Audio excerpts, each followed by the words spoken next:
అందరికీ నమస్కారం. Welcome to Prajakshetram. TDP కూటమిలోని పార్టీల ప్రచార పర్వాన్ని చూస్తుంటే ప్రచార బాధ్యతలు మొత్తం చంద్రబాబు గారు ఒక్కరే మోస్తున్నట్టు ఎవరికైనా అనిపించక మానదు.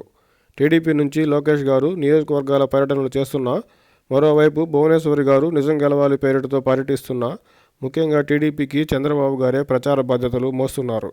ప్రజాగళం పేరుతో విరివిగా నియోజకవర్గాల్లో సభలు నిర్వహిస్తూ టీడీపీ అభ్యర్థులకు ప్రచారం చేస్తున్నారు.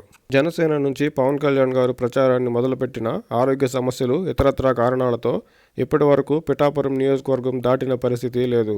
ఇక బీజేపీ సంగతి సరే. బీజేపీ నేతల ప్రచారం అంతంత మాత్రంగానే ఉండగా కేంద్ర బీజేపీ నేతలు ఆంధ్ర వైపు చూడనే లేదు. దాంతోపాటు తమ పార్టీ నేతలే తమను ఓడించేందుకు ప్రయత్నిస్తున్నారని బీజేపీ అభ్యర్థులే చెప్పడం గమనార్హం. కూటమి తరపున ఎన్నికల ప్రచారాన్ని పరిశీలిస్తే చంద్రబాబు గారు మాత్రమే పూర్తి ప్రచారంలో కూటమి పార్టీలకు పెద్ద దిక్కుగా మారారని చెప్పక తప్పదు.